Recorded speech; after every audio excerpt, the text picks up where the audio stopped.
이거 다시 오늘 이거 하고 저건 테스트해서 들어보고 한대요. 네, 지난주 목요일이었습니다. 전례를 찾기 힘든 규모의 재산 분할과 위자료가 인정되어 큰 관심을 모았던 SK그룹의 최태원 회장과 노서영 관장 부부의 이혼 소송이 대법원에서 파기환송되었습니다.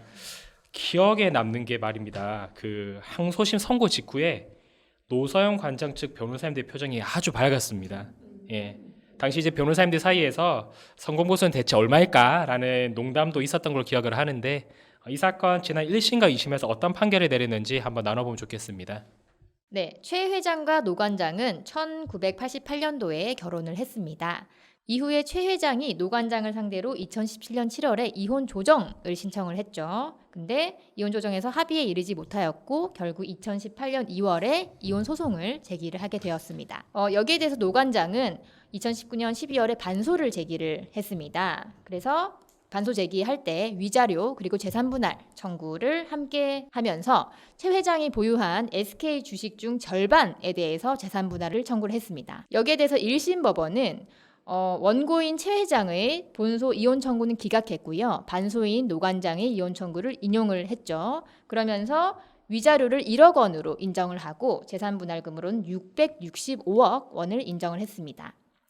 여기에 대해서 최태원 회장과 노 관장이 모두 항소를 제기를 했고요. 항소심에서는 원고 최태원 회장의 항소를 기각했고 그리고 위자료로는 20억 원을 인정했습니다. 그리고 재산분할금으로는 무려 1조 3,808억 1,700만 원을 인정을 했습니다.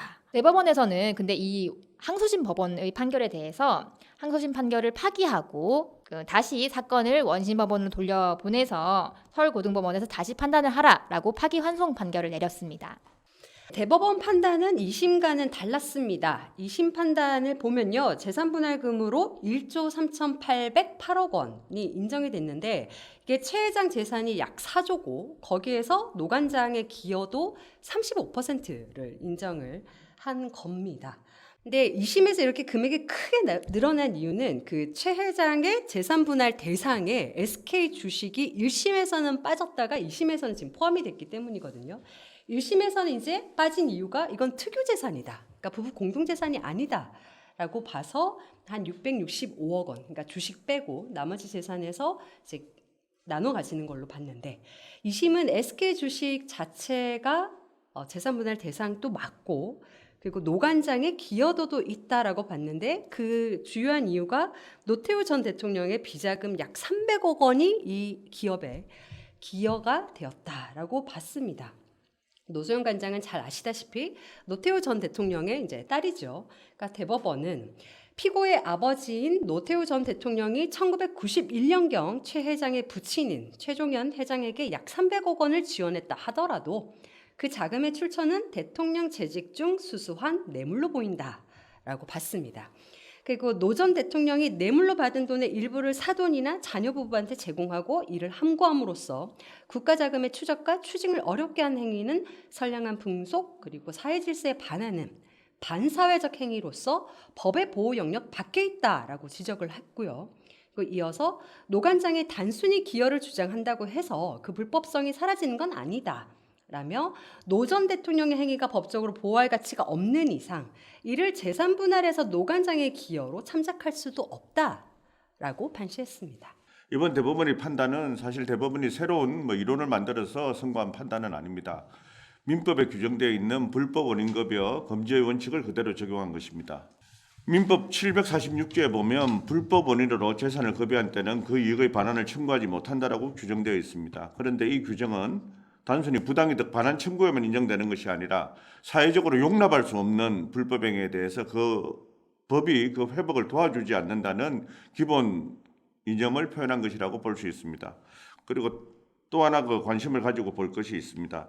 최 회장은 회장 취임 직후부터 아버지로부터 증여받은 주식을 처분했습니다. 그런데 대법원은 이러한 최 회장의 주식 처분 행위에 대해서 이 주식 처분 행위는 경영 안정과 지배권 확보를 위한 경영 활동의 일환으로 볼 수 있고 이미 혼인 파탄 이전에 주식이 처분돼서 존재하지 않으므로 재산 분할의 대상은 될 수 없다라고 판단하였습니다.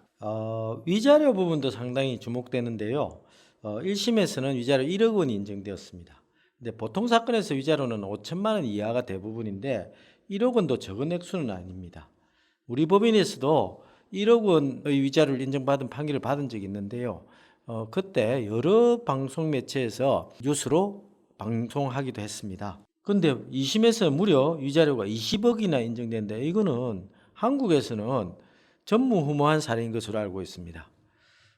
이에 대해 최 회장은 상고하면서 위자료가 가다하다고 주장을 했지만 대법원은 위자료 액수 산정에 관한 법리를 오해하거나 재량의 한계를 벗어난 잘못이 없다며 원심을 그대로 유지했습니다. 이혼했다는 위자료 청구권은 결국 유책 배우자의 불법 행위로 인한 정신적 손해를 배상하는 것입니다. 그래서 위자료 액수를 정할 때는 유책 행위의 경위, 정도, 그리고 혼인 파탄의 책임, 당사자의 연령이나 재산 상태 등 모든 사정을 종합적으로 고려합니다. 특히 혼인 파탄 이후 이혼에 이르기까지 전 과정을 살펴 전체적인 맥락에서 판단하는 것입니다. 그런데 대부분에서 위자료 20억 원에 대해서 인정을 했기 때문에 이 위자료 액수는 최종적으로 확정된 것으로 보입니다. 네, 결국 이 사건은 대기업 회장의 이혼이자 그 배우자가 전 대통령의 딸 사이의 이혼이기 때문에 관심을 끌었는데 더 관심을 가졌던 이유는 그 재산 분할의 액수가 천문학적인 규모였다는 겁니다.